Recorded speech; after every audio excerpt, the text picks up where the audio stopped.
Hey everyone, Marc here, TekStack. It's time of the season. We're talking a little bit about sales and marketing budgets. We're at the top of the year. Maybe you've already locked and loaded your plan, but more often than not, it's still open to some wiggle. So this webinar is just to maybe help some of those business owners or VPs of sales who have responsibility for delivering and kind of P&L responsibility. How do you set up those budgets? You got to hit a number. You've been given a number. Ideally, you've been given basically a bucket of spend as well. How do you establish that? So let's say your goal is to book $1 million, and specifically we're going to focus on ARR. So not an uncommon number for a lot of the customers that we work with. Your organization, you might be looking to book $10 million or $5 million. I don't know if this webinar is for you. You've probably got the sophistication you need to drive results. You probably have a lot of data to look at. You've already got established teams. You've got a run rate of activity. This probably webinar is more appropriate for companies trying to book anywhere between $1 million and $2 million. They may have more, infant kind of processes. The team may not be fully established, all that kind of stuff. So kind of think in that realm. So if you want to be sales efficient, that is, you don't want to lose any money as a business. You want to basically be able to bill or book that $1 million, but not spending more than $1 million.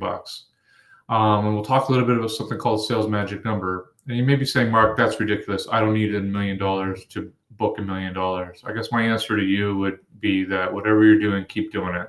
Because I think in today's environment, it costs a lot of money to generate new revenue. And let's say you're a $5 million business and you're trying to book that extra million to make yourself a $6 million recurring business. The sales and marketing investment I'm going to present here is at $750K on a $6 million business. That becomes around the operating expense that ratio that you should be at, somewhere under that 20% for sales and marketing. You're going to run a profitable business if you're able to do that. So we're really talking about the additive revenue and looking at sales and marketing in light of the additive revenue, not the existing run rate, because that's really where sales efficiency comes in. All right, what's the sales magic number? Very simply, how many dollars of ARR are you going to book on a dollar of sales and marketing? Okay, so it's a concept that's been around for a little while, at least in the last decade. There's lots of amazing data out there with public companies. Now, it's unfair to present yourself against a public company, only in that it's unfair to them, frankly, because you should be more efficient. Some of the big brands that you really respect, like Box, ZoomInfo, Zoom, huge companies, are really poor at sales efficiency. So it can cost them $5 in sales and marketing spend to get an additive dollar in ARR.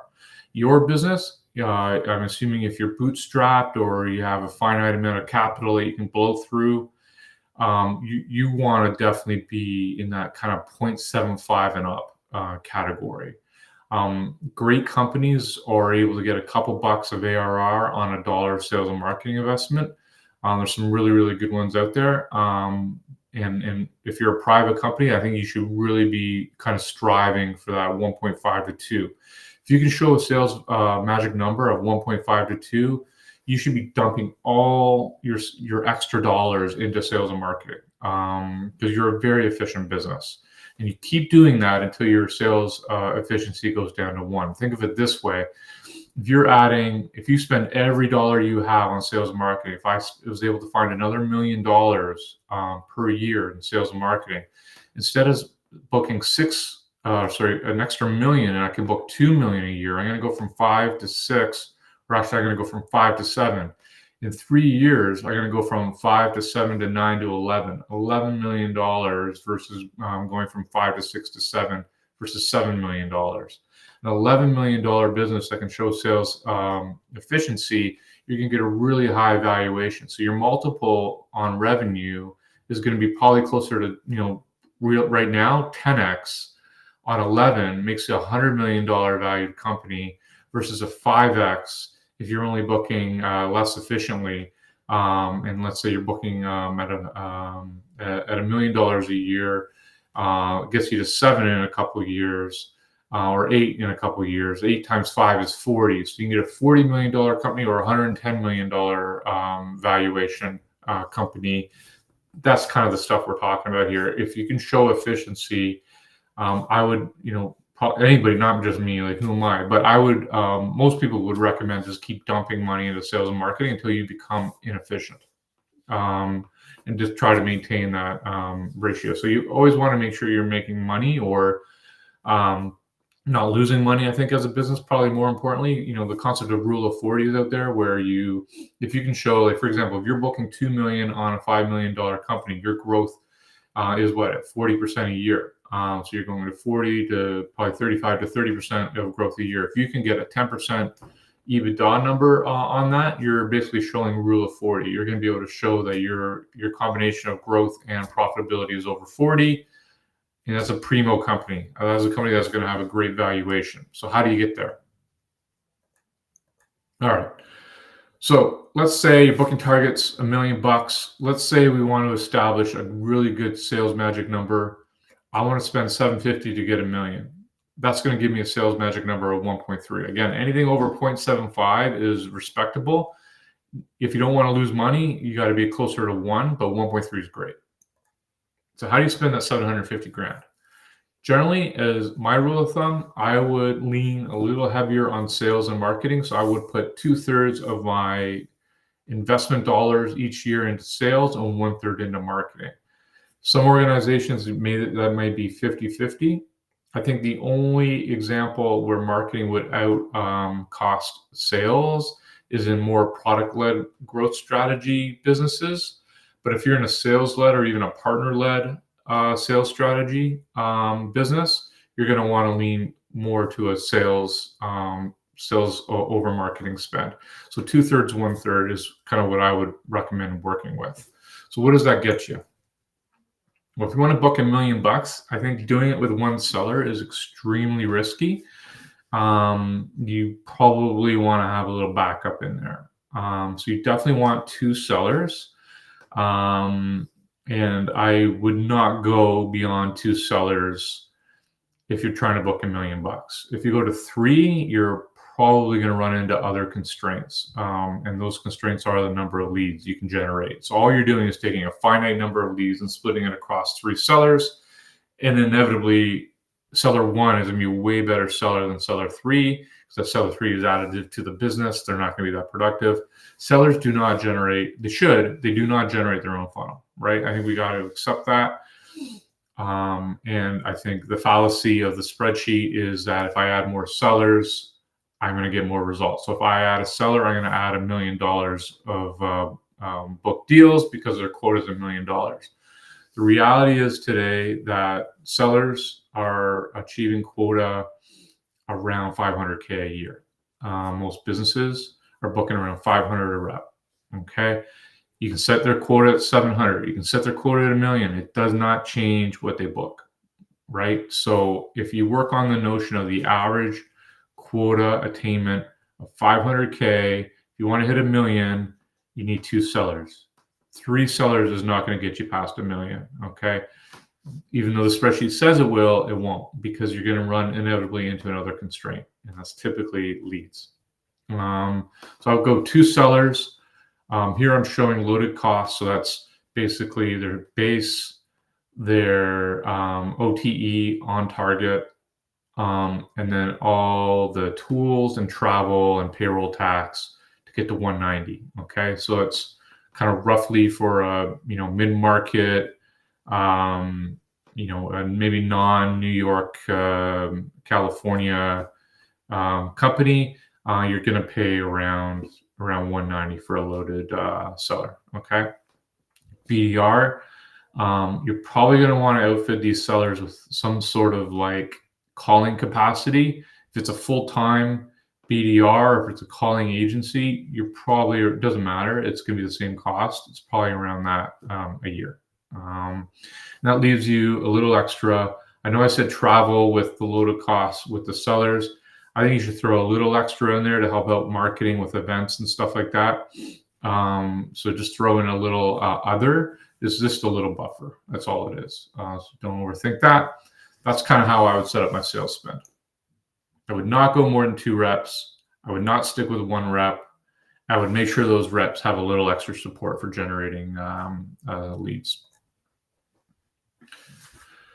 Okay, on the marketing side, I would take the 250 that we've been allocated. I would put half on people and half on spend. The reality is, with this size organization, you might have like a VP of marketing, but they better be somebody who's hands on the keyboard and doing things. The title inflation is inevitable, so you may have a VP, but they need to be doing things because you probably can't afford much more than 1 resource.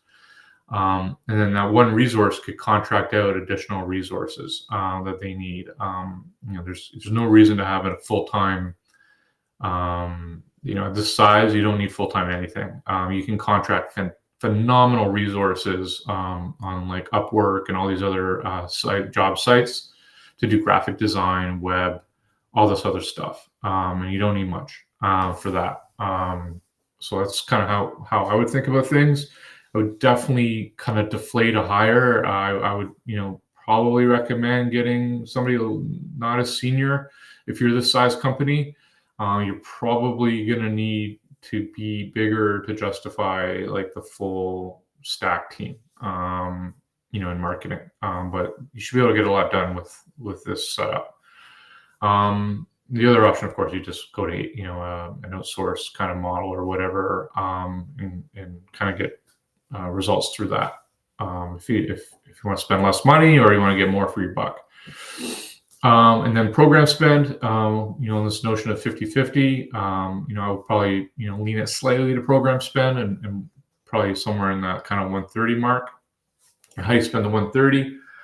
These are just examples, but you throw some money at sponsorships. For a lot of companies, you may have a local presence, or you might have a vertical presence. Inevitably, there's associations or events that your buyers go to. Just make sure you're noticed there, that kind of stuff. It could be in working with events. Events are back, right? People are kind of sick with digital buying, kind of maxed out. People love being in person again. IRL events are fantastic for that kind of stuff. 30K was not going to get you a ton. It might get you 1 or 2 events, and maybe you take some of the sponsorship money and throw it on top of that. But you can do a lot of pre-event, post-event marketing out of that event. So that's kind of what that means. Webinar events, they in theory could be free, throwing a little bit of money at it to promote the event, or maybe working with a kind of sponsorship opportunity, all that kind of stuff. And then you got paid ads. There's so many other things you can do. These are just examples. Throw some money at paid ads. The only thing I would recommend is, especially with paid ad strategy, is don't try it for a month. Try it for 6 months. It needs a long time to generate results. So it might feel really uncomfortable if you're not getting the results at month 3. Hold on. You got to keep going. I would not turn it off before month 6. So this is all about repetition bias, all that kind of stuff. Buyers, are typically not in a buying cycle when you approach them. What is the metric? Like 95% of your buyers are not looking to buy. So you need to hit them until they are ready to buy. That's basically what the paid ad will do. So that's kind of how you might think about some spend. Here's an example. This is our version of like this chart. It's been around LinkedIn for a while, but from high expense to low expense, and then from quick wins to long game. Here's how you might organize the various marketing tactics. The ads, top left corner. They generally are quick wins, but they cost a lot of money. Where the sponsorship, IRL events, your own events, your community building is a long play and expensive. And then there's a bunch of cheap and cheerful stuff you can do as marketers that costs very little. and make sure you're maximizing all that stuff before you start spending the big bucks.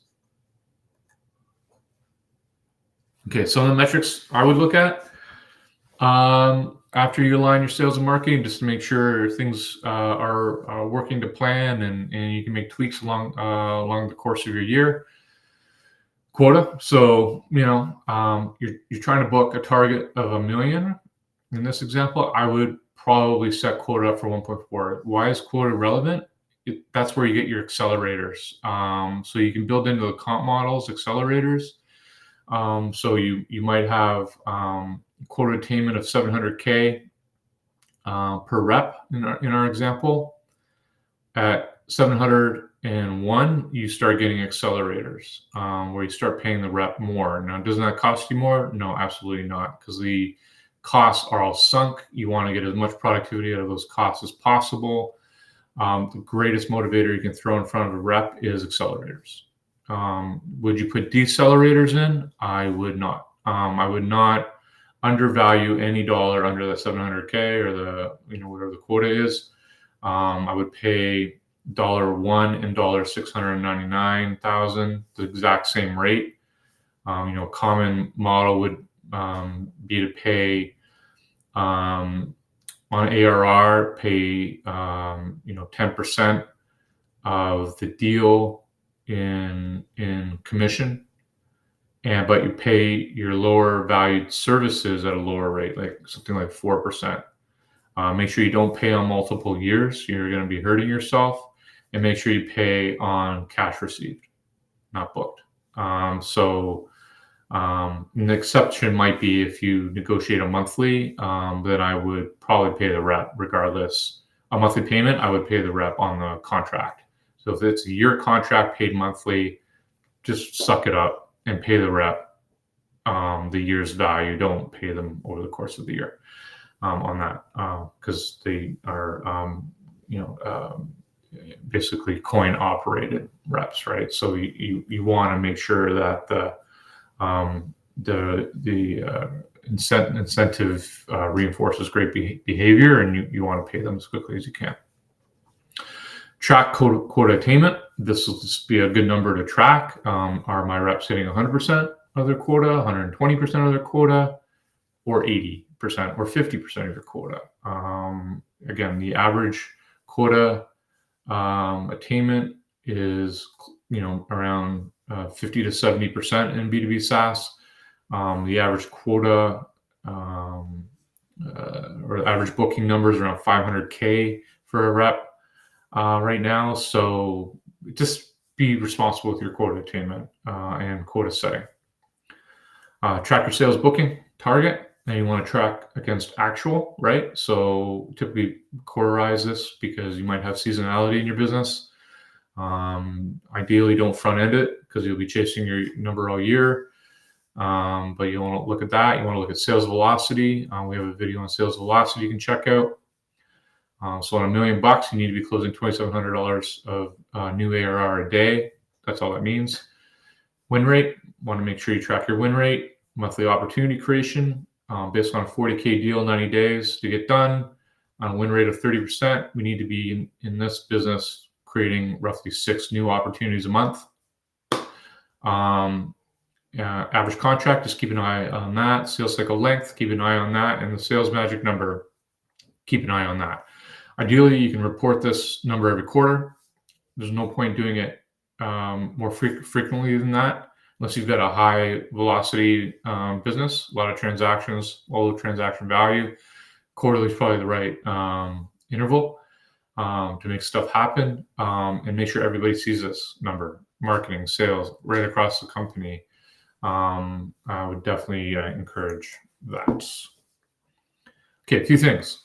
Number one, I would strongly recommend aligning compensation for marketing on the exact compensation model as either your VP of sales or other executives in the company. That will align their behavior. Okay, I think there is a tendency in marketing to hide behind, vanity metrics. MQLs, great example. Even worse, like web views, impressions, stuff like that. None of it matters. It doesn't matter at all. Anything. Yeah, it could be a leading indicator to indicate something down the road. I would argue it doesn't. None of it matters. The only thing that matters is booked deals. The second thing that matters is opportunity creation. That's it. Book deals and opportunity creation. I wouldn't pay reps, or I wouldn't pay seller or marketing on opportunity creation, just on book deals. And I would definitely get into that habit. So it's not marketing activity based compensation. It's only sales results, and you'll very quickly see an alignment between marketing and sales once you do that. Probably the last thing is hiring more reps will not result in more sales ever. Okay. So every new rep needs to have support. So think of reps as a unit of production.